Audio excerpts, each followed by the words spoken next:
Welcome, everyone, to the Daily HiFi podcast. We do this every Monday, 4 p.m. Pacific Standard Time. My name is Chana, and with me, we've got Joe and Aaron today. What's Mike up? is on vacation. What's up, Oh guys? yeah, he's chilling. What's he's up, on, everybody? He's like cruising, Literally showing cruising. off. Yeah. Yeah, man. Well, I'm glad he's having a good time. I'm not, but whatever. I'm not. Have you ever been are on you a not cruise, having Aaron? a good time? No, Have- man. No? We almost did. We were going to go in May of, was it 2019 when COVID hit? So we were booked to go on a cruise, and then obviously that got changed, and then just got pushed out, and now it's just not happening. I think you'd like a cruise. Like knowing you, I feel like you just like chill. You get to eat and What are you trying to say? I'm fat and lazy? What does that mean? yeah. What's wrong with Well, that? You gotta yeah, relax like once to- in a while. Like Own to it, man. eat and You're chill. You're a hardworking man. You deserve it. Well, I Yeah. appreciate that, man. Yeah. I try So not to be. We got Junior OG. We got Rockhurst. We got Neil Random. Sorry, Yeah. Randall. Random. I can't read. Sorry, Randall. Ike, Easy Home Theater Tech. Mike Ortiz is in the Oh my- house. Make me look level with you guys here. There you go. Yeah, level with us. Cover The your Deer, eyes. what's up, Cover buddy? your eyes, Tim. Chana. Pew, pew. Oh my gosh, blinding. Hey, look, dude. Blinding. You're like It's you're not all like gone. that new Samsung TV, It's not- bro. You're it's like not that new all gone. Samsung TV. I got stuff right there. I actually had to turn the brightness down on the Samsung TV. It was way too bright in here. And then Why is that?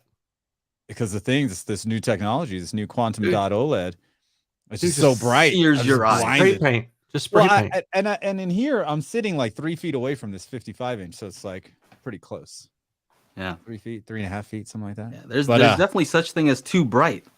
Oh my I don't goodness! know if Especially people in this understand. dark Like room. it's, I would it's say fun. this: if you had a room with like a lot of light, like this new QD OLED, fantastic. Because no it problem. just fights the sun, huh? Yeah, pretty much. Just imagine if you were Battles. to mixing the best parts of OLED and the best parts of LED, LCD, and that's what you got, right? Yeah. So in order to see, when they do that ambient backlight thing, they'd have to put like an aperture light back there, huh? Or one That's something fancy. No, actually, 300D actually- behind there. when I have the room like blacked out and I'm Yeah. playing the video games in here, it's too bright. But if I have a little bit of ambient light, then it like makes it better. Oh, all right. Actually, Well, there's the use case, right? yeah, I took the 50. It was like maxed out brightness on game mode to 50. I took it down to 30. I was like, and then like I was talking to Keep It Classy Tech, and he's like, no, man, jack that guy back up to 50. Like it's supposed to be like that bright. I'm like, okay. So I jacked it back up and then turned on a little other, lights. And yeah. Much Did we better now. already give a shout Nope. out to Randall? Thank Randall, you for thank the you for the super chat. yes. And if you have a question, feel free to ask. Because yeah, Or don't. What's up, Don't Michael? ask. What's going No on? questions. Yeah, Samsung QD OLED. Oh my God, the thing fell down like right on its face when I was unboxing it. It's all on video. I'm gonna put out a. That's So not I'm good. I'm taking the top. So I'm taking the top of the box off, and I'm moving it. And to get it over my chair, I lifted up the box, and then this piece of styrofoam comes out, and I slow motioned it, and it hits the back of the TV, and the TV just goes boom. And you hear Sasha say, "Is it okay?" I'm like, "Oh my God, I don't know. Let's hope so." What's I'm gonna make like a 15-second Instagram story about it since it's True. all on film. True Voice of Reason asked about my watch? So this is they got Top Gun coming out, so I had to wear something like his watch. Oh yeah, is that the All TC black. watch, the Tom Huh? Cruise watch? Yeah, the Tom Cruise watch. You know what I mean? Got the jacket and everything. Yeah, we'll see. Yeah. What else? I had to meet with some clients, so I wore the tag because I'm like, yes, this is where your money's going. Oh, Let's- okay. Let's charge you guys another $1,000. Yeah. Oh man. Did you guys have with a the good bright Mother's Day? orange, dude? That's bright orange. It's bright, That's dude. bright, It's bro. This is QD Gee. OLED bright. Let's go hunting watch. That's a bright watch, bro. Yeah. That's a hunting watch. Don't shoot me, bro. Jeez. Don't shoot me. Don't shoot me, bro. Did you? Don't taste me, it- bro. It yesterday we went out to like have like a Mother's Day kind of thing with Ryder, his girlfriend Sasha, and I, and like, oh yeah, just started snowing, just out of the blue, just boom, the snow. It snowed all like last night. I'm so over this snow now. I want it to stop.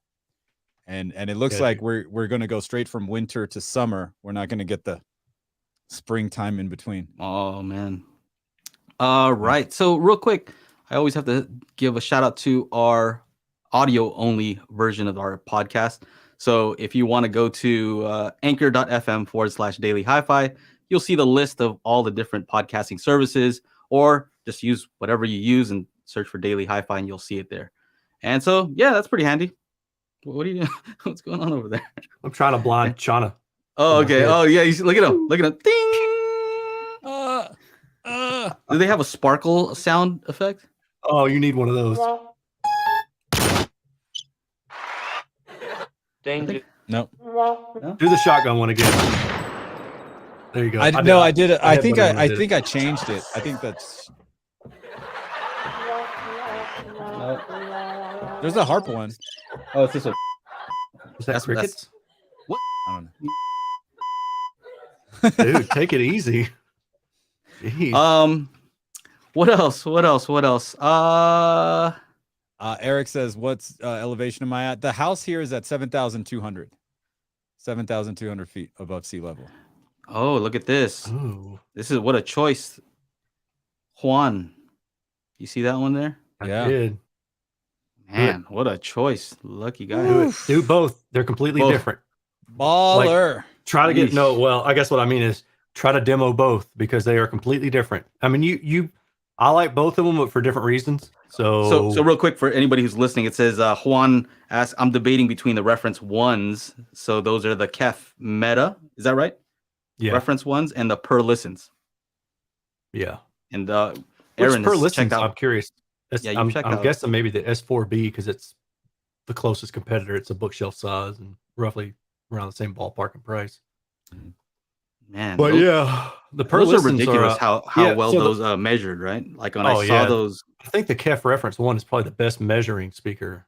Estimated interim response, just super smooth slope, and it doesn't have any of that. Like the R3 that I listened to and demoed a while back, like the top end was a little bit bright, and I was like, and then the bass I didn't really care for. I mean, overall it's a good speaker, but this reference one Meta, man, it's a different league altogether.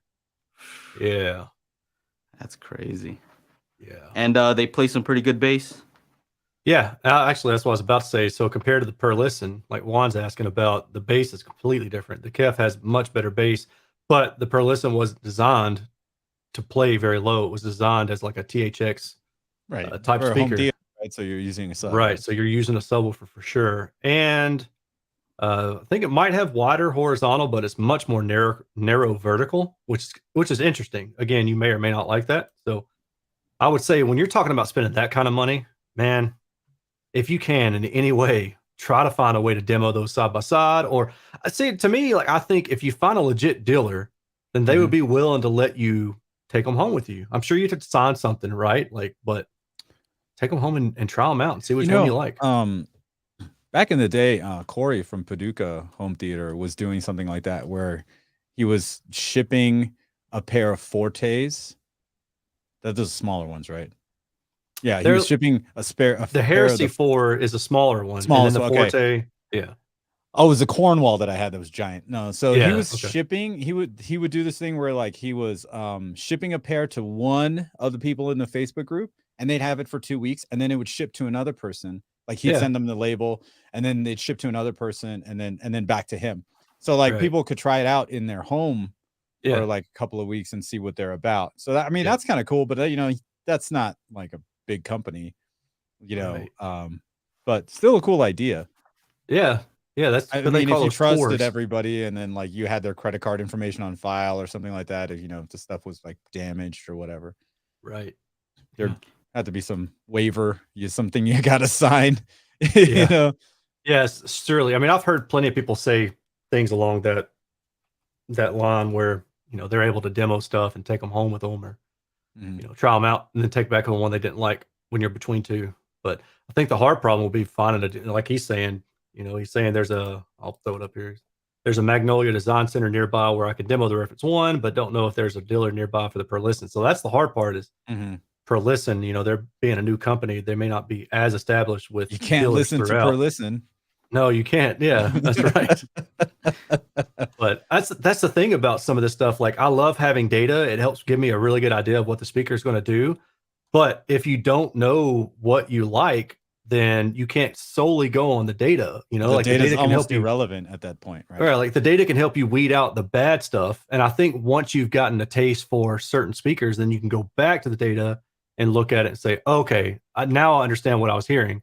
You could do that. But with speakers like that, where they're so different, I think you would want to listen to them. But like the bass, again, the bass alone, if you're saying, I don't want to run a subwoofer, well, the per listen's out, right? Okay. Like just it's Okay. gone. All right, so I have a situation then. So let's pretend that you could choose either of the two, right? You're going to be using EQ anyway below, let's say, 500 hertz. Mm-hmm. All right. At that point, still, huh? Yeah, no doubt. Because if I'm not using a sub, Kev. Well, let's say you're going to EQ 500 hertz and below. You're going to be using a sub. It's going to be in like a home theater situation. That one I don't know. I would want to try to have it side by side again, because see, the thing I like about the Kef is the soundstage is to me vertically it's more symmetrical as it is horizontally. With the per listen, it's more narrow. So if you're going to have like multi-row seating, then that could pose a problem. Like it's plus or minus 30 degrees. So it's good enough, but I don't know how the back row would benefit. I guess that's one of the other trade-offs. That's but the concentric thing, though, right? Like the concentric is like it's even this way, it's even up and down, and so and the soundstage just with good concentric drivers does something that not many other speakers can really do. And as good as the per listen was, I think, I mean, just going off recent memory, probably recency bias, I think I would probably go for the Kef. But I think maybe the per listen might be able to get louder too, but I really don't know.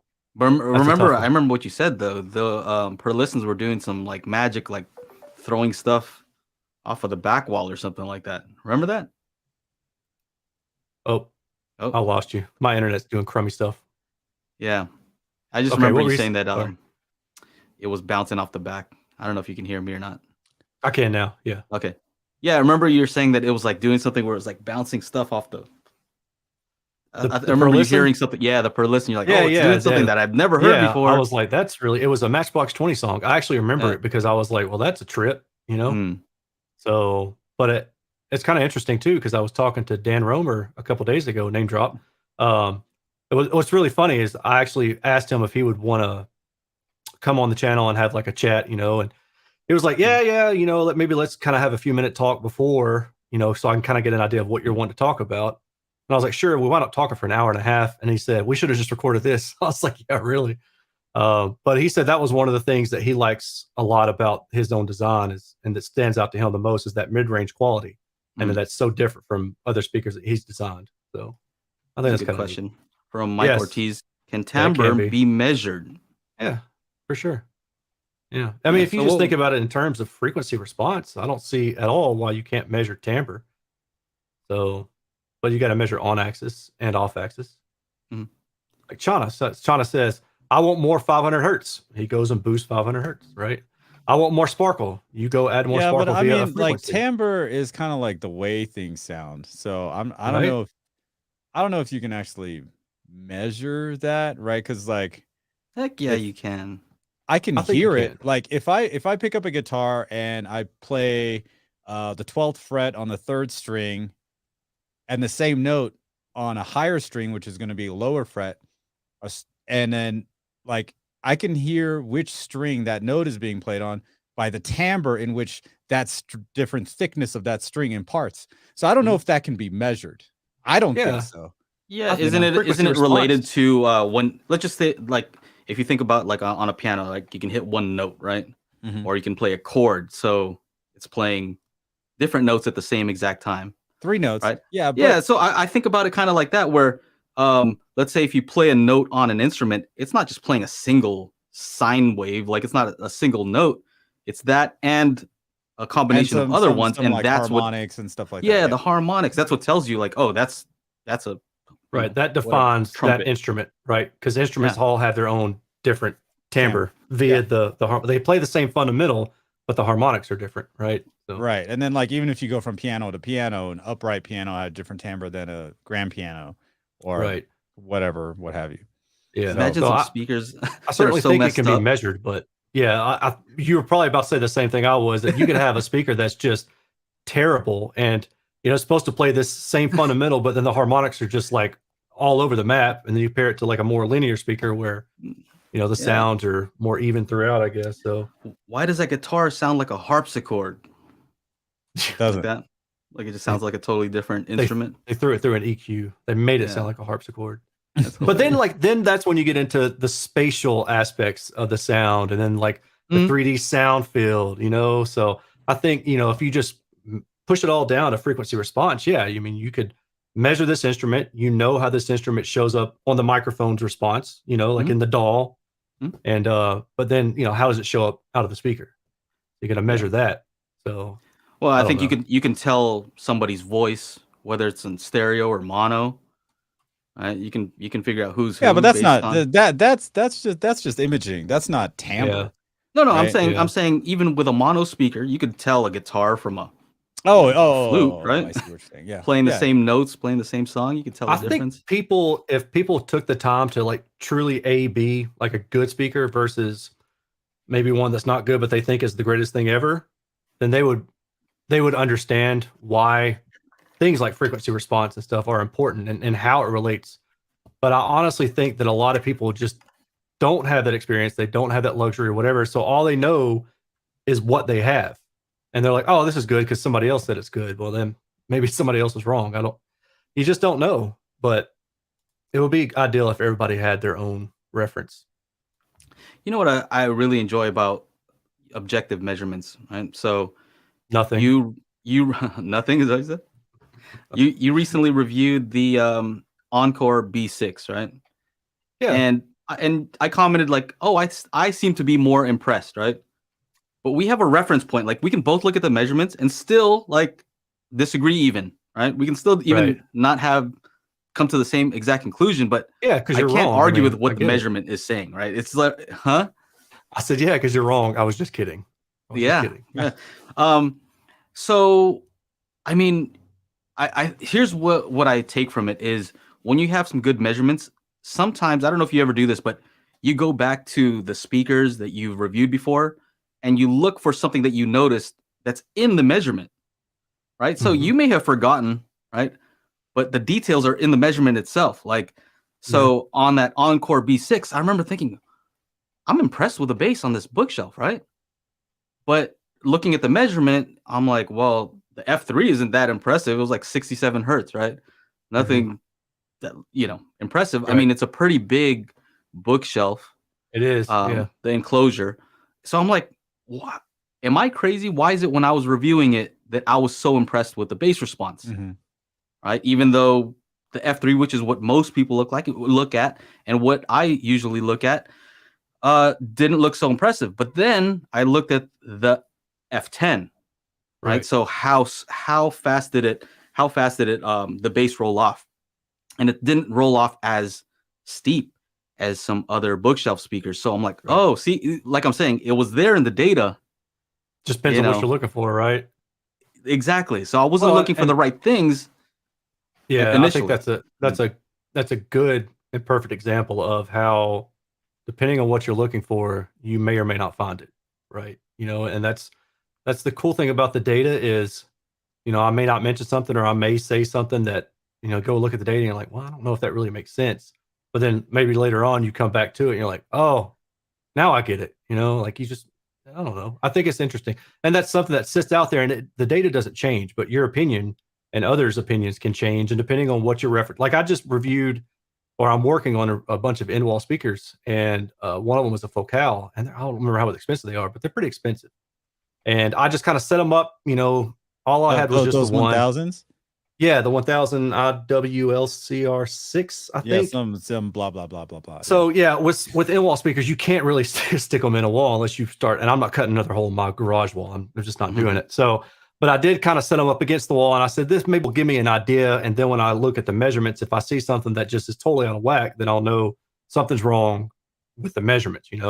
But anyway, so I made a couple notes, and one was that it was kind of sibilant, and that it was kind of boomy, and the mid range sounded off, but I couldn't figure out what it was. When I go look at the data, there's a really high Q peak, like around 100 hertz or so. So really small enclosure, right? Very high Q peak, really boomy sound. And then the treble was boosted around probably 3 dB or so. And I'm like, well, there it is in the data. Like perfect. Yeah. But I could not figure out what was going on in the mid range. Well, the mid range was okay. It was just the stuff to the side of the mid range that was bad. The highs were boosted and the low was super high boosted. Yeah. So I think that I say all that to basically say, when we're talking about subjective terms and how we evaluate speakers and things like that, some people may have just jumped straight to the mid-range sounds fine, but the bass is boosted or something like that. And whereas I was thinking something's up with the mid-range too. Well, it wasn't that. It was just that the other stuff was messed up relative to the mid-range. Right.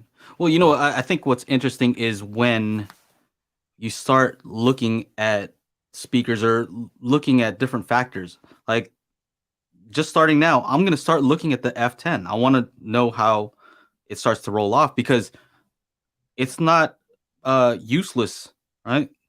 The F10, right. how that plays with the room. If you consider that the Harman curve typically is about 9.2 dB up below 80 hertz, right? So you take a speaker, you put it in a room, the typical gain below 80 hertz is around like 9 decibels up. So around 9 to 10 decibels down, that means that you can still hear that. And so if you have a speaker that can play at 20 hertz, F10, so minus 10 dB at 20 hertz, that means you'll hear that. Right? It's perceptible, but it's not going to be equal to a speaker that's can actually play down to 20 hertz. And then with room gain, now it's at plus 9 or 10 or whatever it is. My whole point is just that I think for that particular speaker, somebody could use it without a sub and still at least hear some of those deep bass notes. They're not going to feel it. It's not going to be the same, but at least you can hear them. So putting things in perspective. Yeah. What else? It was Why that. do people and then always misspell Harman? I keep seeing it. It's Harman with two A's, you numbskulls. The other one was making a joke, I think. The other one was I don't know. Angie how Harman? important the directivity index is when you're planning to apply EQ. And so I think you touched on that a lot on this most recent review, in that you're like, you know what, these are, you can EQ these. Whereas before, I might not have, we didn't have that much access to that, right? Right. But nowadays, I look at that and like, okay, is that a speaker you can EQ? Yeah.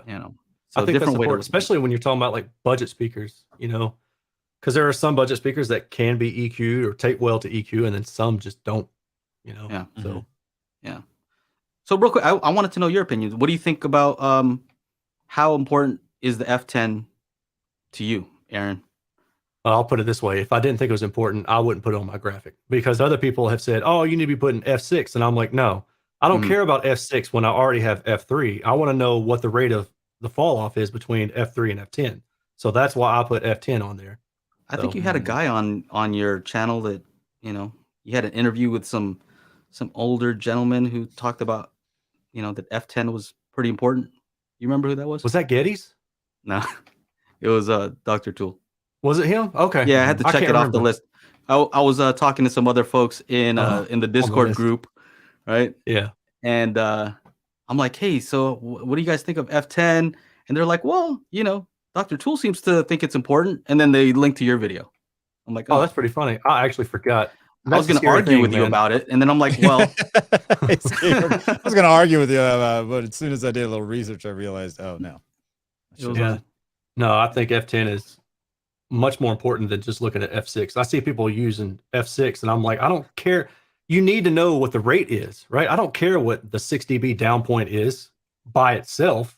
I want to know where the corner is at F3, and then I want to know how much it's falling off 10 dB. Like, how broad is that gap? Is it 80 hertz to 20 hertz? Because that's a really slow fall off rate. That might be perfectly okay in a room, without a subwoofer. But if it's 80 hertz to 60 hertz. Well, you're not getting any kick out of that bass. So Yeah. you definitely want to sub. I think that's important.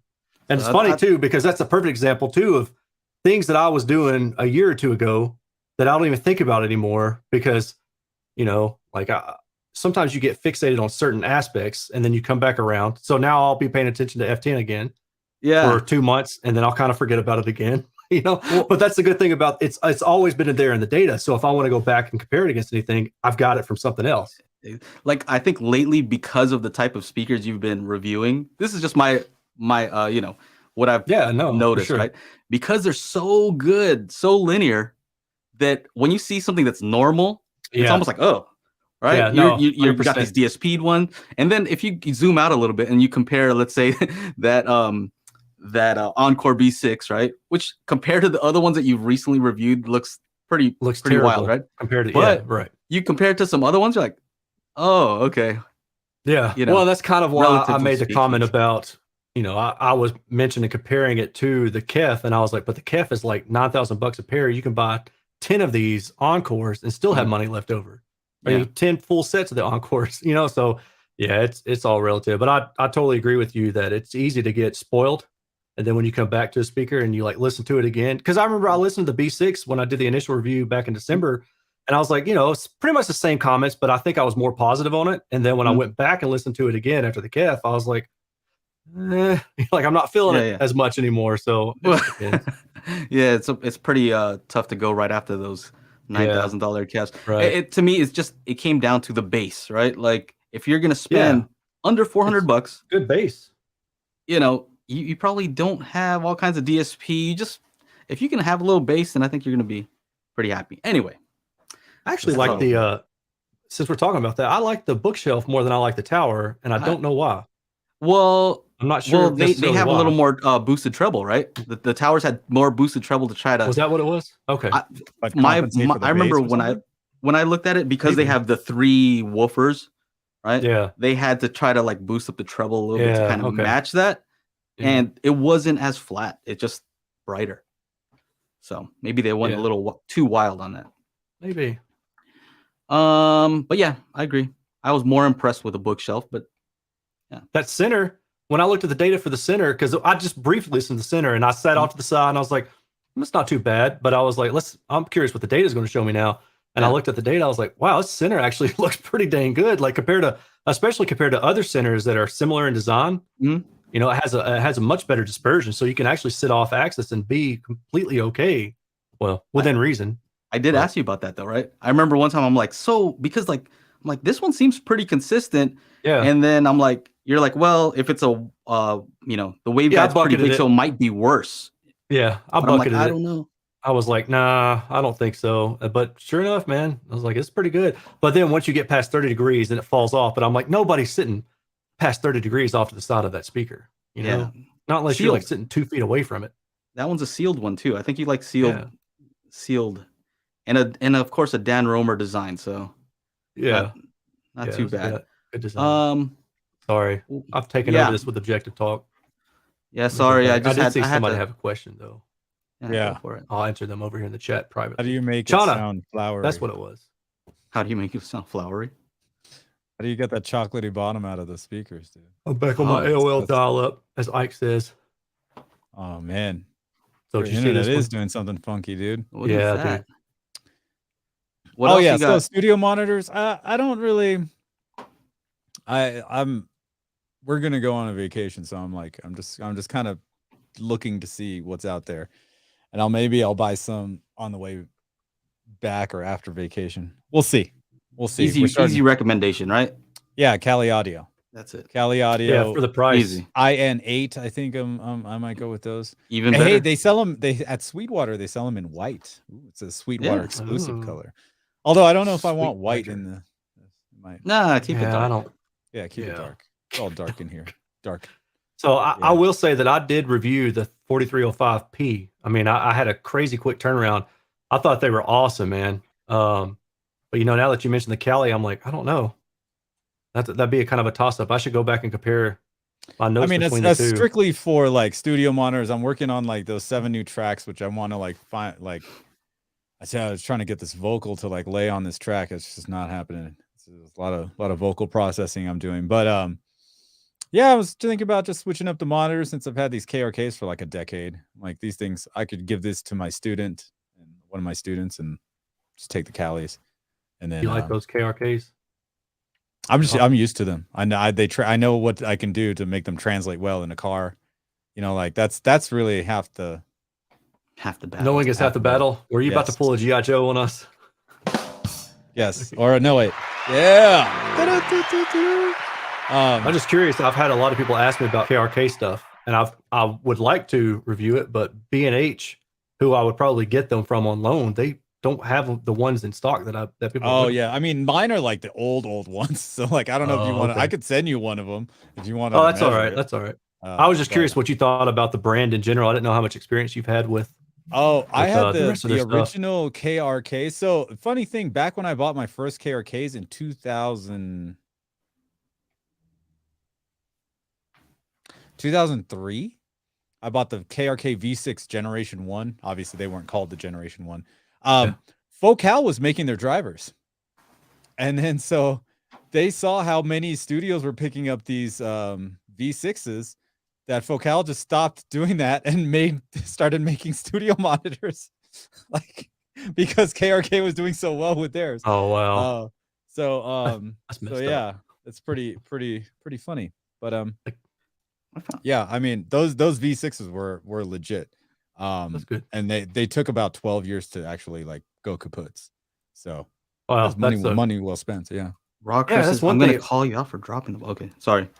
Oh, some people have, there's always that debate about should I get power speakers versus passive speakers, and I get it for either one of them. But the one argument people go to with power speakers is, well, the built-in electronics probably won't last long, and I'm like, how do we know that? You know.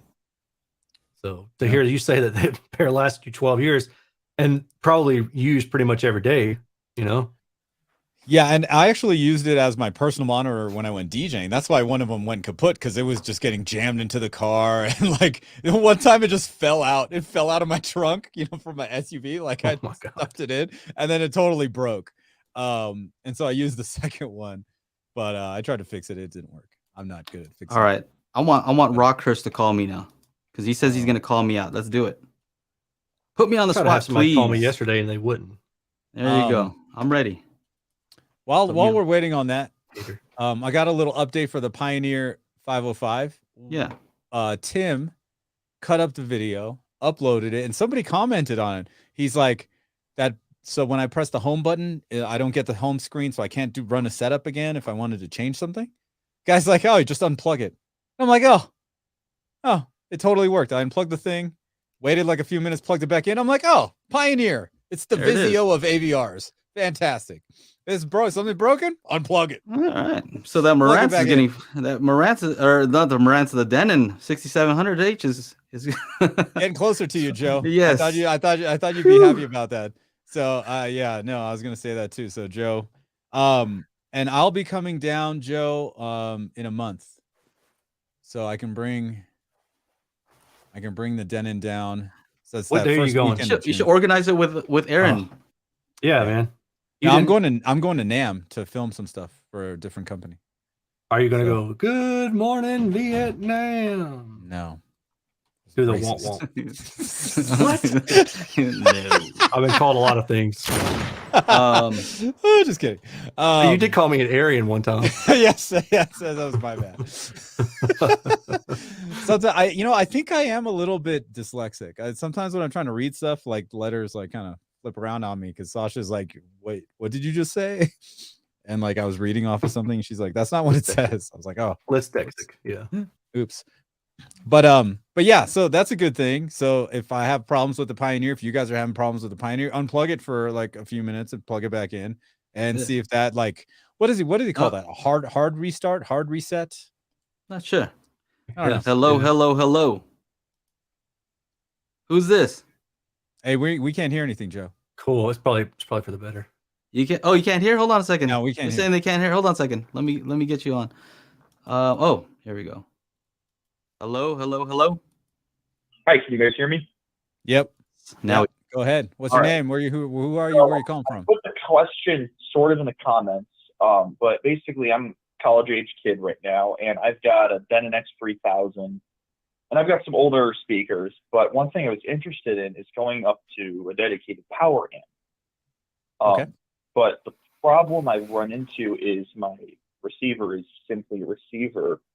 So my question to you is, what would you recommend? Would you recommend something like using a line level output to use conversion into, like, say, like an Emotiva Base X7 or whatever power amp you choose, or save up to get a dedicated preamp processor? Is this Nathan J? Yes, yeah, that would be me. Okay, cool. I found your comment here or your question in the comments. Okay. So what you're saying is this AVR X3000 doesn't have any pre-outs. Is that what you're saying? It'll only on the Zone 2. It's got a stereo pre-out, but I'd be looking at something more of like a dedicated home system. Yeah. That makes sense. So I know what you're talking about. Okay. I don't know, man. I think people put a little bit too much weight on that. On What's the that? whole power amp. I think what would be your reasoning, right? Are you trying to drive some really hard to drive speakers? You want to play it super No, loud? not Like, what's the deal? particularly.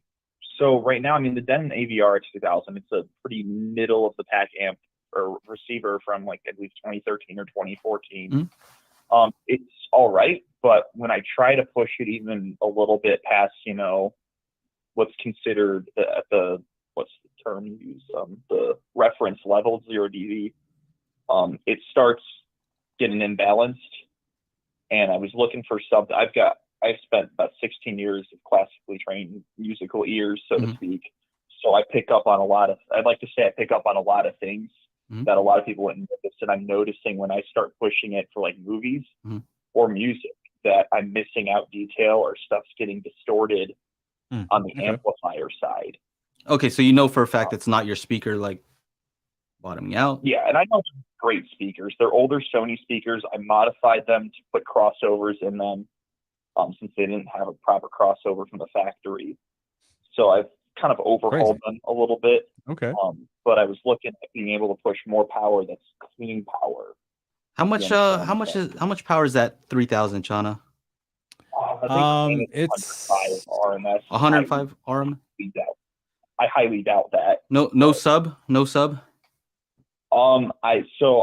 Had an interesting situation. I had a PD1000 Pro, and long story short, my roommate's ferret got stuck inside. So that subwoofer right now is Whoa. Are you serious? I could send you pictures. I wish I could.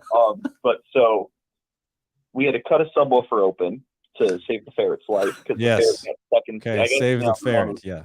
What comes in must come out, but it wouldn't come out. There's the thumbnail for this photo, for this video. Oh boy. But yeah, so long story short, ferret got stuck in the subwoofer, lost the subwoofer. So right now I'm running it as a 5.0. Okay. All right. So yeah, whatever they say for a 2-channel rating, 100 watts or whatever, when you're running 5 channels, I doubt you're getting that. No. Getting close to that. So but what you're trying to say is you want to try and get. So I've heard people ask this before. They have these line level to RCA converters, right? And then they're going to run that into the amplifier. Is that what you're talking about? Yeah, that's like an old school car audio Correct, thing, right? Take the speaker out. Yeah, like a car line level output, and use that to run RCA into a power amplifier to have cleaner power. I'm just not sure, because I'm not exactly a professional. How much dirtier is that line level output going to be? Yeah, see, that's the thing. Like, if you want to have a more pristine audio signal going to something that you're then going to amplify, I probably would get a receiver that has pre-outs instead of going that route. Okay. A pre-pro. So like somebody said, Nathan, buy a Denon 3700H. That's like the newest one, the X3700H. If you can find a 3600H, that would work too. But I would say, yeah. Okay, I have a question. Did you have an issue when you had the sub, or is this since you got rid of the sub or whatever you had to do to it, and No, you're running this everything was full range. something I noticed before I had the sub. You And something I noticed during the sub, it was consistent. I'm like, hey, when this receiver, I start pushing it, it really starts showing some stuff that I don't like, and my ears don't like it, and I want to get something that my ears will be more satisfied with. Yeah, I can't get over the ferret thing. I'm- So, is it in the treble region where you don't like the sound? Mid range, where bass? It would be actually in more than mids The that I'm mids. not a fan of the pounding. I have a feeling. Probably Are you sure? 500, 600. I would try some different speakers first, right? Because that's the yeah. first thing that I would want to do. I'd want to try some speakers that are known good speakers, I guess you could say. Well, yeah, and then that's fair. I have an older Toshiba, one of those older like low power rated amps, but it sounds significantly better. Mhm. I really like the sound that plays out of it with the modified crossovers. Do you have sorry. Oh, do you have like Odyssey or anything running? Yes, I do have Odyssey turned on. I tried disabling it. That's what led me to believe it's just something inherent with the amplification system inside the Denon receiver. Okay. Yeah, so here's an experiment I'm doing, Nathan, is I actually, in my living room, I have an NAD T778, right? $3,000 AVR, but I'm only using 2 channels because I don't have room to put rear speakers. So 2.1, I have 2 channels and a sub, right? And so I thought to myself, wonder what would happen if I just use this like inexpensive Class D amp, right? Little tiny amp, right? I have some floor standing speakers and I cut them off at 70 hertz and I'm using the sub. I DSP'd them, right? And that's an upcoming video I have. And I can play it loud, so loud, like I'm not comfortable playing it that loud. And this is the amp is like this big, right? And it was more like I wanted to push it to the extreme, like, how little power can I provide and still have a satisfactory experience? Okay. And so that's why I'm asking, are you using a sub? If you're running full range, it's a little bit different. But right, yeah.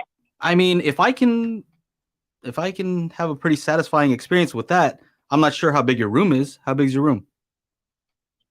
So that's the annoying part is it's kind of an open area in our apartment. It's like the actual room viewing space is about 14 by 18, but it opens up kind of there's one hallway going one way, and there's kind of like a kitchen area to the side. Okay. All right. And it's not big, but it's something that it would make a difference. How far away back do you sit? If that was it. But back home, I had a 13 by 14 enclosed room with some mild sound treatment, and I had similar results. Yeah. I mean, I'm inclined to just say, at least get a sub back in the system because that'll offload the bass duty. And you got a lot of air to move. Yeah. Too, so. And if you use a crossover, you won't have to push that amp so hard. Go ahead. Okay, so I haven't even put it back in full range. I believe the front and rear towers are all set at 80 hertz. And I believe I have the center channel at 100 hertz for low pass filters. Yeah, I don't know. It's a lot of variables there because, the crossover you've upgraded yourself. So I can't really say I don't have a point of reference because it's all troubleshooting. We're always trying to figure out like what is the issue. So you called in saying that you think that the issue is that amp doesn't have enough power, but I've had a less expensive amp in the Denon S720, right? I think that has even less power. Yeah, it does. And I had it in a larger space. And I could play it pretty loud, pretty damn loud. It's do you want to change your speakers, or did you have that thought about the speakers, or no? I mean, I've given it thought, but the one thing with these from what I've done research and just opening them up and whatnot, is these older Sony SS lines, the big old yellow cones, is the drivers seem to be pretty decent, especially for the money that they were charging at the time. But it's the fact there's no crossover system that came with them from the factory. It was just, it's like a high pass filter that goes to the 3.5-inch mid and the tweeter. so the eights are running these dual eights and these towers are running at full range, which makes no sense. Why would you do that? You would want to put some sort of crossover so the eights are limited. So I mitigated that portion of it, which seems to have proved a decent amount with better speakers. Help, obviously. Yeah. I'm just wondering if that's what I should be doing as the first decision before looking at, cleaner power maybe, or some sort of ESP to mess around. Well, I know for a fact that if you go with the new receiver, you could spend like $1,500 on a new receiver and you can still have the same issue. Then it's speakers, right? So it's kind of like trial and error. If you really want to try a new receiver, try a new receiver. If you're getting the same situation, then it's your speakers. And then it's like, okay, well, do I turn this receiver now and then look at some speakers? I'm 8 years old. Yeah. We're just making educated guesses here, Nathan. Yeah. And I appreciate that because it's tricky. I'm thinking it most likely is the speakers, or you love to play stuff way louder than I do. I do like to turn it up pretty loud, especially if I'm watching a movie. I like to have it at what they consider reference level. Yeah, but it's just a lot loud, of things are a little bit weird though, because you have it reference level, but it's all cut off at, like you said, 80 hertz. 80, yeah. There's no bass. You know what I mean? Like the bass, you gotta get some bass in there. I haven't been messing with them much since without the subwoofer. And put a little net. You know what I mean? Like where the port is, wherever the ferret got stuck, put like a net so the air can still get through, but the ferret can't get in. We need a ferret. We're solving lots of issues here. Damn. Well, Aaron, you have immediate. I ported up because all the speakers all the towers have front facing ports at the bottom. And I'm looking at these like, man, these guys could get in here real easy. I need to block them up. Maybe get a sealed one this time. Yeah, maybe. Yeah, that's probably good. Maybe the speakers are the right move. Or maybe just put a few ferrets and then seal that thing up. Just kidding. Is that? Sometimes I give it some good. Oh man, yeah, man. Hopefully that helps out a little bit. Aaron, do you have anything else to add or no? Oh, you're muted, bro. No, not really. No. Okay. No. All right. Hold on. I do have one thing to add, but it's not anything important. Nightjar asks, can you change out the components of a crossover with top quality parts of the same value, and will it improve the sound of the speakers? Oh, what is this? Here, it's from Kindergarten Cop. Oh, Kindergarten Cop. Oh, not quality parts. It's not a tumor. It's not a tumor. Find a good crossover like that. It was like, I think it was like $100. Sorry, $100 a pair, $50 for a crossover. Yeah, man. Well, let us know. Maybe give us an update next time. I do appreciate the help. Try some other speakers. I'd say try some other speakers first. I know you're saying that the other amp is handling it a little bit better. But dude, you have a friend that's got some speakers. Be like, yo, man, let me borrow a pair of speakers real quick. Yeah, there you go. Try it out and listen to it just with in stereo at your listening whatever levels, and then see. Oh, that distortion is gone. Full range too. Yeah, full range. I wish I could do that. Pure direct. Put it on pure direct, so we're making sure that we're not doing anything with like the EQ is not weird. Just put in pure direct and see how loud you can play. Right. Yep. Yeah. The only other pair of speakers that I've got access to is it's an old set. My dad had KEF 103.2s that he brought back in like 1982, and they obviously sound better. But I don't know if that's the right speaker to be using as a comparison. Sure, $100 pair of speakers from 1982 versus probably a $600 or $700, $800 pair of Sony towers from 2004. It's quite a big difference. Yeah. You gotta have to just try. I think you have to just try. All right. Yeah. All righty, man. Do that then. Thank you very much. For sure. No problem, Take Nathan. Hey, man. All right. Y'all as well. Bye. Bye-bye. All right. What else? I have a banner here. Yeah. A new banner. So somebody asked me about this the other day. What equalizer can I get for my hi-fi setup? You gonna answer it? I mean, I think they're like those big old equalizers are just a thing of the past, kind of. Are you Like you talking about your like the home with the system? sliders and all that Yeah, stuff? yeah. You can get the like the Rain Pro ones, 31 band graphic equalizer. You have Yeah. one for left channel, one for right channel. Mm-hmm. You Yeah. buy a little, piece of wood and just kind of screw them all together in one big piece. There you go. Behringer has some Yeah. like The DEQ, That must be a DQX. 2-channel setup, right? Because I don't know how you get an equalizer into a system because they don't have like the tape monitor outs anymore. You know what I mean? I think you would have to like literally use your pre-outs to go to the equalizer and then go to your amplifier. Yeah. Like that's the only way I could think of. But yeah, like I guess So something like this. Would something not? I'm just thinking like, why not just a mini DSP? Is that? I mean, I don't know. I think they want to fiddle with the sound, right? Yeah, but you could do that with the mini DSP. That's why I'm saying, are we talking analog or digital? I guess that's the question. I guess it's got to be analog, right? If it's an equalizer.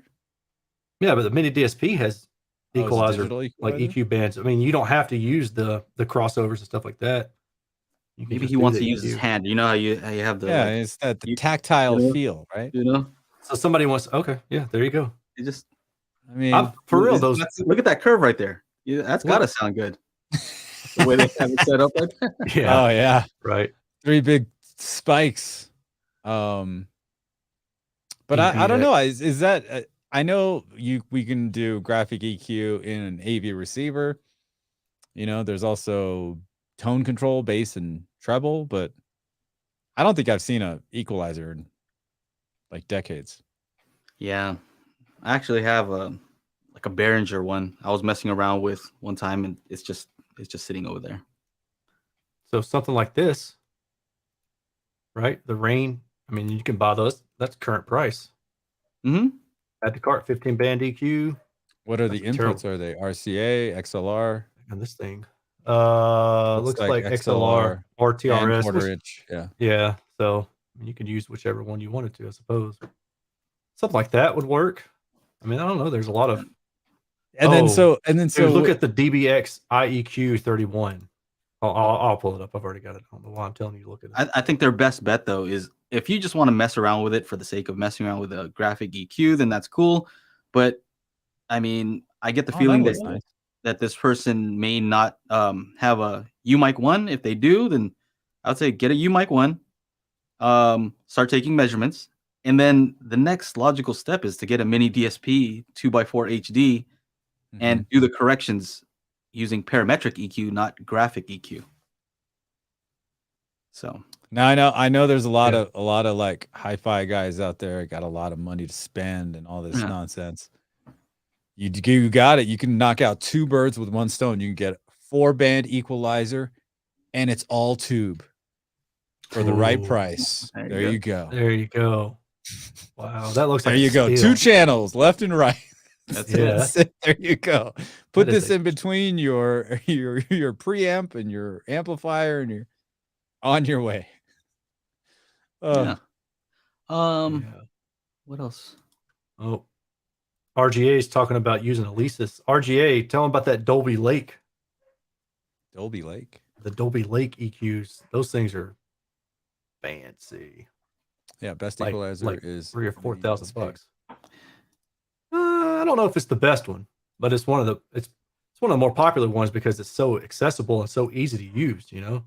Like their the Rain stuff from back in the day, which I don't even know if they're still making. Well, yeah, the one we just looked at, 15 band. Yeah, Rain. Yeah. Rain stuff is incredible, and that's like pro audio type level. Like that's something they make a lot of DJ gear too. Exactly. Yeah. And I wonder if pro audio guys still even use graphic EQ nowadays. I mean, I think they just use a Drive Rack PX. Probably. Or something from which is all like, a microphone. You place a microphone in the room and then it figures it all out. It runs its room correction. I don't think so. I mean, in a live situation, each line is coming in and like I never showed you guys that I never made that video. when I was playing at this one place for a party, they had a 2-person band on before me. And so he had like this nice like digital mixing board, and like, dude, you could do a lot of stuff with this thing, 'cause it's all digital, right? You know, cross it over, do all this, that, and the end. It had like a little like dancing, you know, yeah. Yeah, it was really cool. And I was just like, damn, man, how much does one of these things cost? He's like, oh, like $10,000. Like, oh, yeah. But all the trim controls per channel are there. So that's your EQ. I don't know about a graphic EQ. But he did have this thing where he can like push up the bass, take it down over the overall sound, outputting the system in the system. So I mean, it's running EQ, but I don't think it's like it's not those little things that you move with your hand anymore. It's digital. You guys remember seeing like a song would play through it and you'd see the lights? Oh yeah. Different way. Oh, dude, that was the satisfying, best. Right? Very cool. Very cool. You know what? I wanted to mention this. I linked to an ABS forum post. I think he goes by Easily. Easily, is that it? Hold on a second. Easily. Yeah, let me share this here. Anyway, he was messing around with Multi-Q-X, and he was noticing that it's a little different. You know how a lot of people complain that Odyssey doesn't do a great job of calibrating distance or measuring distance. You know, a lot of times they'll do an impulse response and they find like, hey, this is not accurate, right? In REW. Anyway, long story short is Multi-Q-X seems to do a better job of that. So they must have changed something in there. Let me see if I can pull this up here. So just another reason, if you're kind of interested in getting that, I think it does do a better job of figuring out the distance measurements. And Jeff Clark actually told me that too, but he didn't say it in too much detail. He's just like, yeah, it does a better job. I'm like, okay. So hold on a second. Here's the response. So this is an email from this Steve Easley, and he was just basically asking like, hey, you know, about the measurements is different. And the response from Odyssey was changing the distances will not affect the multi-Q calibration quality and may improve. Okay, here you go. He says, our team has also observed a delay anomaly and found that increasing distances by 14.3% nets better time alignment. Also note that Denon is natively metric, so using the metric version of the settings is more precise. Blah blah. And then you got to take a look at the link because he mentions how like he thinks that it's not increasing the distance by 14.3, but it's actually decreasing it by 14.3. Gave him the accurate measurement. Anyway, whole point being that they built this anomaly that they found. They seem to have fixed it with Multi-Q-X. So interesting. I found that it's accurate. You know, maybe that's why I keep saying, man, I don't know. I'm doing measurements with it and it's getting it right. And other people are like, no, it's not right. And I think it's because I'm using Multi-Q-X. Everything lines up pretty well. So anyway, thought that might be interesting to folks with a Denon or Marantz. What else? I already told you guys about changing my MIDI DSP. Oh yeah, so in my living room, I did change it from that NAD T778 with Dirac to that small Class D amp and a mini DSP Flex. So I get to do my magical beans on that. You like the Flex? The Flex? Joe's always flexing, bro. Yeah, he is. He was at Disneyland flexing a Rolly. He was always flexing. You know, I mean, and the thing's probably so heavy, he's got to like, okay, it's 5 o'clock. Made sure to insure it first, though. I'm like, it's insured, so if somebody wants to take it, go for it. Take it. What else? Hey, so what else you guys got going on? I started this because James asked, hey, have you stopped DJing live Saturday? I kind of did because I'm working Saturdays DJing. So I haven't done my DJ stream on Twitch pretty much all winter because I'm hired to go DJ live. So unfortunately, I will drop the link to my I record all my sets. So if you want to hear some new music, I've been recording every set in winter. So you can, yeah, I'll drop it in the chat right now, wherever the chat And, is here. and also to DJ music. Nathan, he wants to send the pictures with the ferret. Oh, yeah. info@dailyhifi.com. That's right. What's the ferret? The This is a ferret. ferret. Yeah. You can The touch ferret ate my homework. it.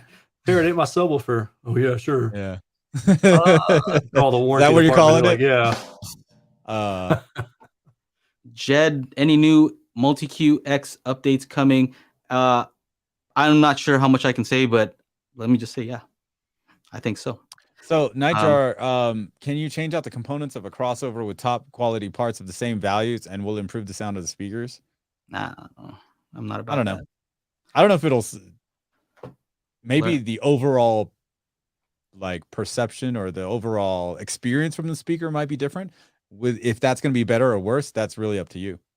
I mean, you'll like the speaker more because you put some effort and work Time into in it. yeah. Oh my But, gosh, it sounded great. I mean, yeah. you'd be like Danny Ritchie or whatever, Yeah. right? I would say learn how to use a UMic 1, get into some DSP, and you can get a lot out of it. I mean, I'm not saying good to just forget about passive crossovers, but if I had to say best bang for your buck is, do some DSP. Yeah. Yeah. I highly recommend Joe's Magic Tuning Beans. Sir. Thank you. You should definitely get that going in your system. Because dude, I think I don't know if it's something up with this processor.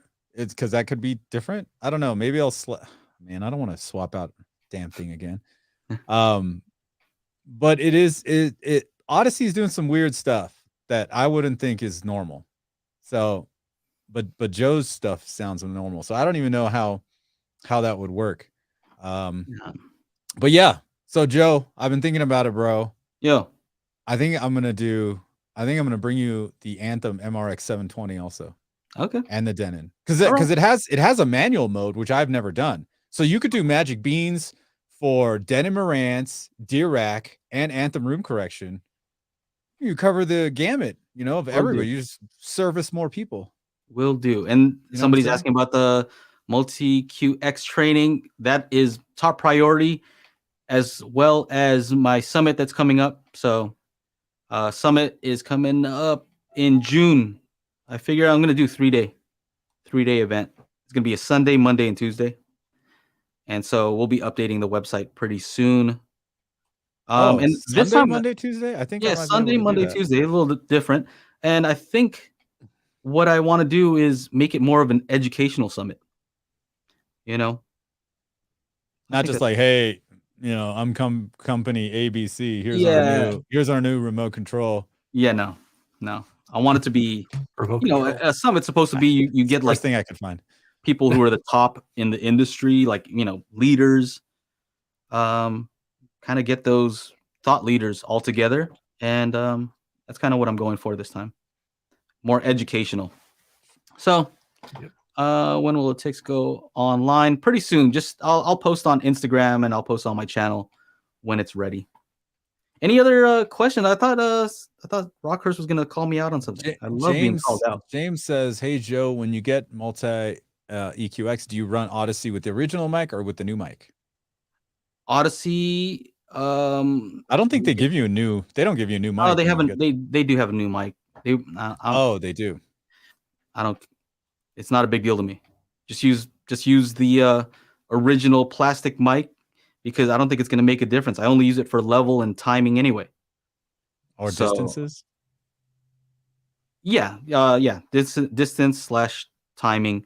I'm not using it for frequency response. I use the UMic 1 for that. So. Oh yeah, that's right. We did. Oh, Rocker says he did call me out. Yeah, I'm scrolling up. I can't find it. Yeah, I would like to know what he has to say. Monolith's new Class D amps. That was at 4:30. Oh yeah. He said to get Hobie on here. Oh yeah, we should. Joe, I'm gonna call you out for dropping the ball. You ready? That was at 4:32. Yeah. So, I'm trying to look for another one after that. All right. Aaron's audio corner. Yeah, I don't see anything. Juan, if you can put in your question again, I don't know. I did scroll up. Yeah. Juan Hernandez. Dude, I'm scrolling. I'm at like 406. I don't really see. Oh, okay. This is mono. Yeah. Oh, so are selling and you should bring. Okay. Oh, that's just about bringing. So you're saying I'm dropping the ball because I'm not on that. I see. Oh, okay. Well, I have those OSD amps that I'm reviewing right now. Right, the 7-channel. That thing's like 68 pounds, so that kind of sucked to try to like, I'm trying to stack them to make a nice photo with the 7-channel and the 5-channel, the 3-channel. I'm like, oh, it's heavy. I was sweating. It's heavy. Yeah. Heavy. Why do you keep Something saying wrong. that? What? Something wrong with the gravitational pull in the future? Yeah, that's right. That's exactly right. High five. That was good. Love this guy. You complete me. Oh, I can't quit you, dog. You complete me. Anything else you guys want to talk about? I got to spend some time in here with the near. Oh, so I was able to take out the center channel, right? So I'm running 6.1.4 so I can see the TV. Oh. All right. They don't care about your center channel. No. Okay. All right. Hello. Hey. Hi there. Is this Joe? Yes. Hey, how's it going, man? How's it going? Who's this? My name is Billy. I go by William. Okay. What's up, William? How you guys doing? Is Chana there? Chana's Yeah. right What's here, up, bro. dude? And Aaron's here too. What's up, dude? Oh, hey, Aaron. Hey, how's it going? I'm so excited to talk to you guys. What's up, man? That's cool. Like, I've been friends with all three of you for like years, and I've never even met you. Ah, yeah. That's what it feels like sometimes. Wait till we Small meet in person community, one of man. these days, huh? Yeah. Well, I'm up in Oregon, so I don't know if you guys ever get up this far, but I was actually up there last year. We went through. you were? Yeah, man. We went to Seattle and then drove down. I wanted to stop through Astoria, so we spent 2 nights in Astoria so I could go see the Goonies house and the kindergarten cop Oh, school. And then we Yeah. drove on down to Well, California. awesome. I hope you enjoyed it. Yeah, it was awesome. I love Astoria. It's a great town. It is. So I'm just kind of calling in because Chana, how's that new processor going for you? The Marantz? You feel like yeah. AV7706, man, it's pretty. I mean, it's cool. I mean, it works. That's first off, it works. I'm running. Go ahead. Do you really think you can hear? Is there a difference you can hear between that and like the 6700? I mean, everybody talks about like separation and this, that, and the other. Honestly, I haven't had a whole lot of time to just sit there and listen. Yeah. Damn. I mean, I could take the 6700 back upstairs, plug it all in with RCAs. Yeah. And like run one source to it, and then, oh, you know what? Hey, wait a second. I can actually plug in, since the XLRs are coming from the pre-pro. All I got to do is just plug in the RCAs at the same time and just flip the switches on the amp, right? Because it's a selecting the input thing, right? Oh, I could do that. Yeah. That might be. Oh, and maybe I'll do one source into the TV and e-arc it to either. So that means I just need to switch one cable, and then you got to turn off all your settings though. No, I have Magic Bean settings for. Oh no, I have old Magic old Bean system. settings. Maybe you can transfer it to the old one. I don't know. If you have all the stuff exactly the same, you might be able to transfer all those settings. Mm-hmm. You might be able to. Yeah, I think you might be able to. If you have the app on your phone, you could move them over there. I don't know. I'm just always. I think there's so much BS in consumer audio, and I personally just don't know if I even believe it half the time. Yeah, I mean, look, we binged Ozark, or my wife rewatched the first 7 episodes of season 4, and then we got through the next 7 over the weekend. And man, it sounds great. It sounds great. I don't know if it's that big of a difference. I know everybody talks about they can hear a difference, but honestly, I don't really. The biggest difference I hear is between Odyssey and then Joe's settings. Joe's manual calibration. Well, like that thing's big. I think honestly, to tell you the truth, like I think it's cool that I now have a processor, but I already had 2 5-channel amplifiers, so I have, all my speakers externally Right. amplified. So I was like, let's try out the processor. Why not? Right? I'm just wondering if it's worth it. That's all I'm saying. It's a lot of money for a processor. Yeah. And Yeah. I think that one, you got the 11-channel one, right? Don't they make a 13-channel Yes. one too? They do. That's the 8806 Yeah. 5 or something like that. I think it's the same cost at 8,500 for the 88. Oh yeah, from the Denon. But I mean, at the Yeah. same time, like if you went with the 6700, you got 13 channels as well. The only thing the 8805 has that's different is the balanced stereo XLR input from like, your favorite CD player or whatever. Yeah.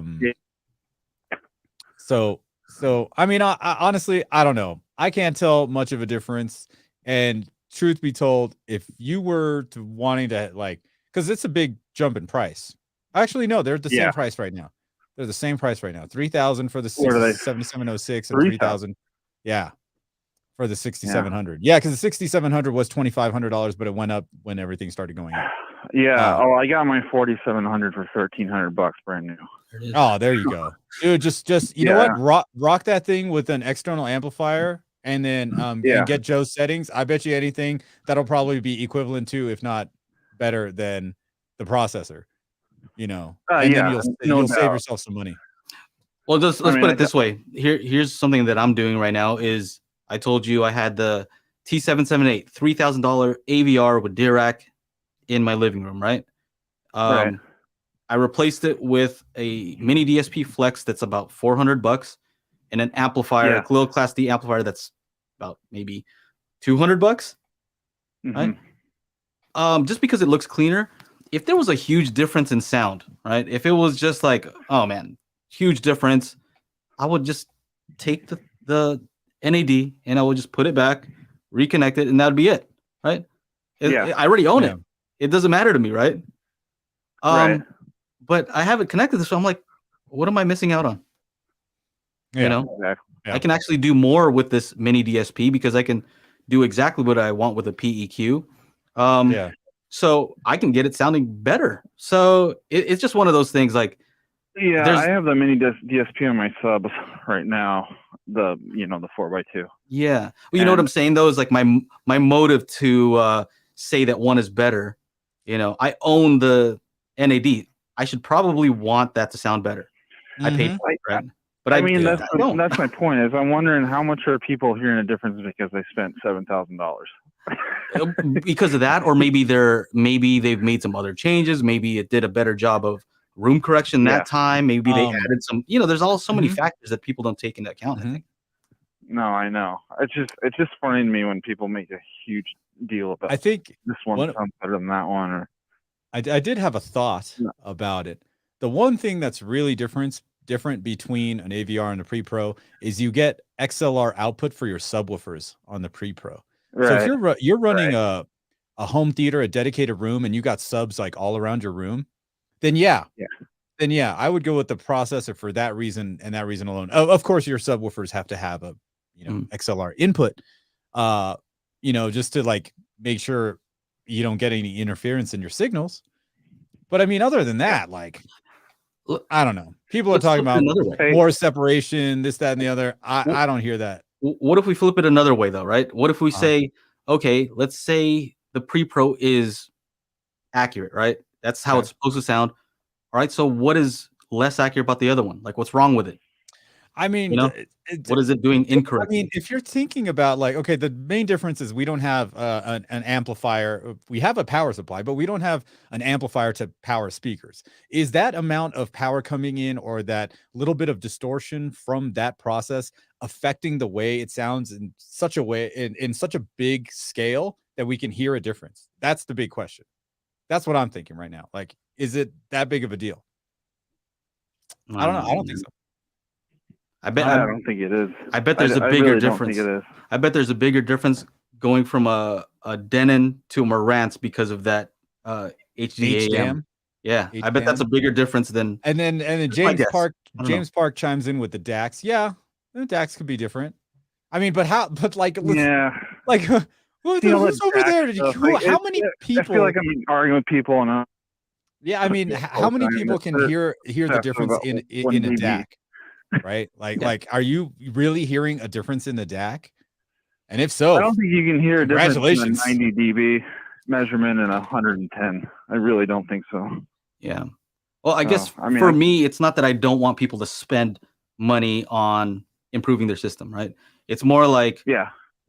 why don't you think of somewhere else where you can spend your money where it would make a bigger difference? That's all it is. Subwoofers. It's- Subwoofers and EQ. Subwoofer, Yeah, it's not. I'm not saying don't spend any money. Spend as little as possible. No. Spend your money, but just spend it in the right places. Yeah. And then after I you agree spend with you. all the money that you can, then go for it, right? If you can't, you Yeah. have nowhere else to go, and you just have money burning a hole in your pocket. Yeah, do it. Go for the Let's pre-pro. go. Who cares? Buy that Treat shit. yourself. Yeah, Get the cables too. Who cares? yeah, get the fancy Yeah. stuff.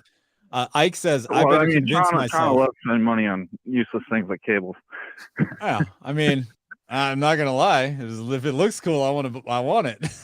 Like, Right. He likes the chrome wheels. That's his. yeah, Yeah. I like the chrome wheels. Yeah, yeah. I was actually we Yeah. were looking at wheels for our new car, man. At Oh, first it yeah. was just like some What'd you buy? junkers. You got and an then- RS, not an RS. What did you get? S4?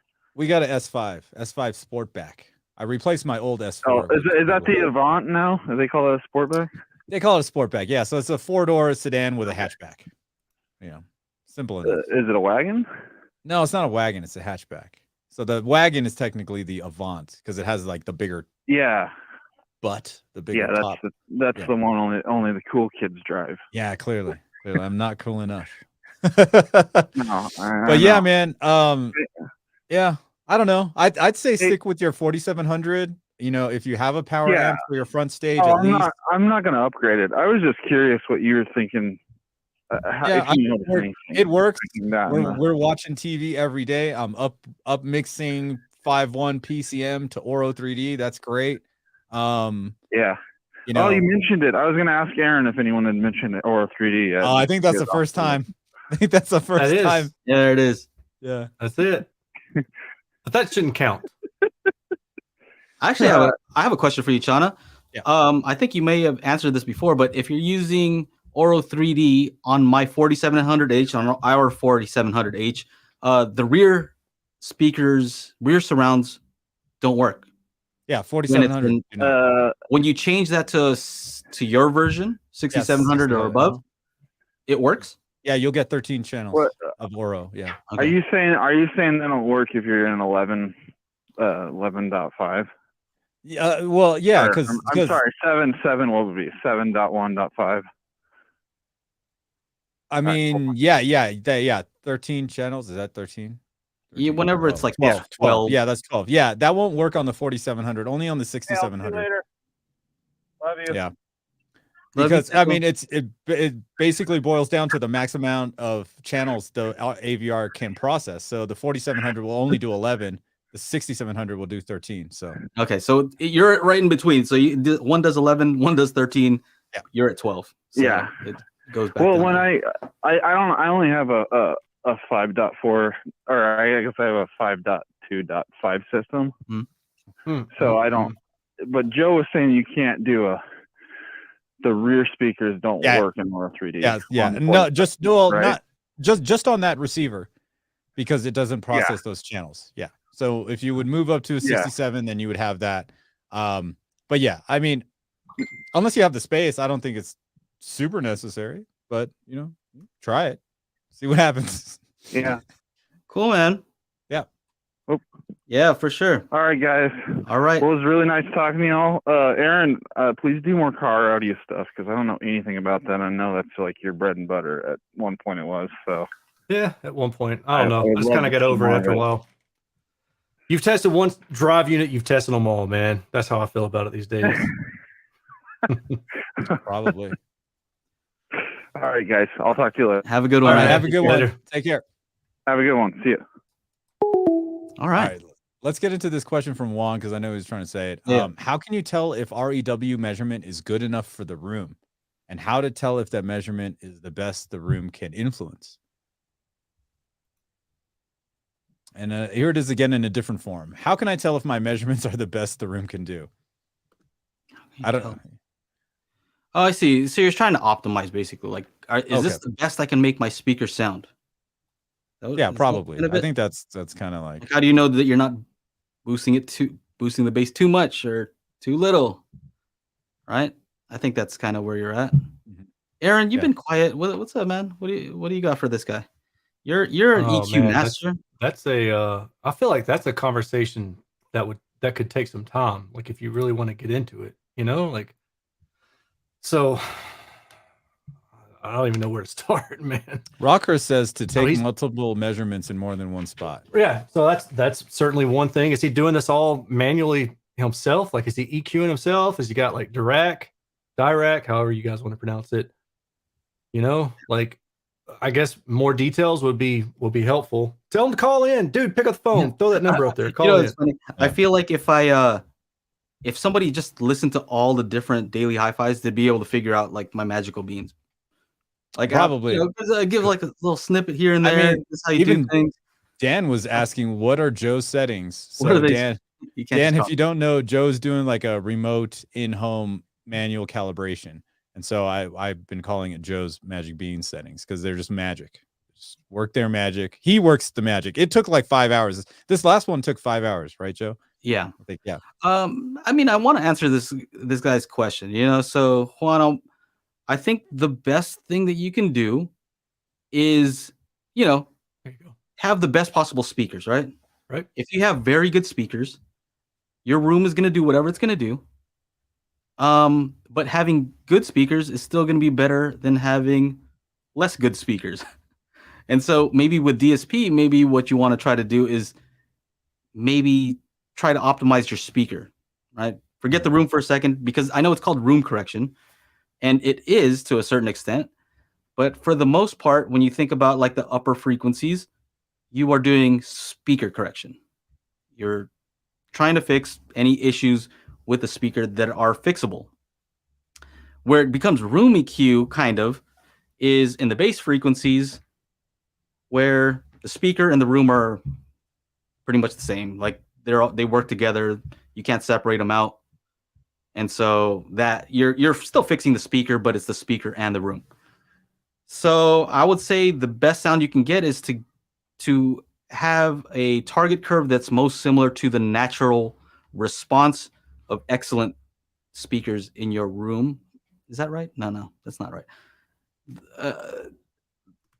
The best target curve would be one where it kind of follows the natural response of your speakers in your room, except with the rest of the speaker EQ'd so that they sound as good as possible. Hopefully that helps. I know it's a little bit complicated. Right. No, I think, yeah. So what you're saying is absolutely, that's why I'm saying this could be a longer conversation. Like people want, and I'm not talking about Juan, but I think people in general think sometimes that these things are simple, and they can be if you like want to leave out a lot of the information that's useful, but the information that's useful is important to understand, right? So that's one clear aspect is understanding your speaker. Croson said it perfectly. If you know what your speaker's doing before you put it in the room, that's a big help. Then you know what you can and cannot fix with that speaker. And then there's the aspect of fixing the speaker, so speaker correction. Then there's the aspect of trying to fix the room via DSP. So whatever you can't do, passive measurements or passive methods like absorption panels and bass traps and stuff like that, or multiple subwoofers throughout the room. I mean, there's all sorts of tactics. That's why I'm saying, like if you're doing this manually with a mini DSP, then I think something like REW to help you time align, make sure everything's time aligned. So with the IR, check your step response to make sure there's good handoff between your speakers and your subwoofers. Level matching, those are all pretty basic things to do with mini DSP, right? But then I don't know if one also knows how to effectively use equalization, right? To know what to look for to EQ and not, because if you have a loopback measurement, you can do minimum phase measurements, and that will show you where there's something in the room that you can't fix versus something that you can fix. So if there's a minimum phase spike, basically like a phase issue in the room response or the speaker response itself, then you can't fix that. right? Unless you physically move the speaker or you put another speaker somewhere else to help cancel that or boost that, right? So it's all about give and take. And then somebody else mentioned measuring in different places. That's another thing. Are you talking about just the primary listening position? Or are you talking about a good average over multiple seats? And then that's certainly a give and take. So there's a lot of little caveats here that kind of goes into what you're trying to get. He says his speakers are SVS primes. So It's a good speaker to start with, I'd say. Yeah. I mean, it probably is. There you go. They measure those measure pretty well. Right, so you're starting off with a good speaker. I've actually DSP'd an entire system that was all pretty much SVS prime and elevation speakers. And they measure well. So I think the ideal, let's just say, if you wanted to think about it like this, a studio monitor like these Kali Audio LP6 or LP8 V2s, whatever, any of the Kali Audio stuff, they have DSP built into them to make them measure very well, but they're also designed well, right? So off-axis response is good on them, and they add the DSP to make sure that the frequency response is it's excellent, right? I'd say it's excellent, especially for the price. So you take that speaker, and if you were to put it into a room and add a sub, that you're getting close to like an ideal. You're getting close to ideal. It's just that the bass is going to get screwed up no matter what speaker you have, right? And that's when you due to your room. EQ. Yeah. So you need the EQ for that part. That's it. I mean, you could just take a measurement from your main listening position and check it out and be like, okay, email us at info@dailyhifi.com and be like, this is the measurement I'm getting from my room. And then, or at my main listening position. Like, is this okay? I think maybe that's what he means. Like, is this, what does this mean? Is this okay? Does this sound, would this sound good? Like, if that's, right. Yeah, I think that's mainly like what he's asking. Like, what does it look like? So maybe next time we can have some. Hey Joe, you should get Fresh Hater Jay to draw some. Be like, this looks good. This is bad. Like this have no bass. This has crappy treble and really high highs. Maybe I'll do a live. Maybe I'll do a live one for the summit. Yeah, a live one where somebody will like, hey, let's do one right now. We'll just do two speakers. That might be fun. Yeah, I don't know. We'll see. But key thing is you don't want flat in room, because I see a lot of people mistaking flat in room versus flat anechoic, so without a room, right? But as soon as you put a speaker in a room, it gets reinforcement from all the boundaries, like all the side walls, the rear walls. So all those sound waves bounce off the sound that's already coming at you directly from the speaker.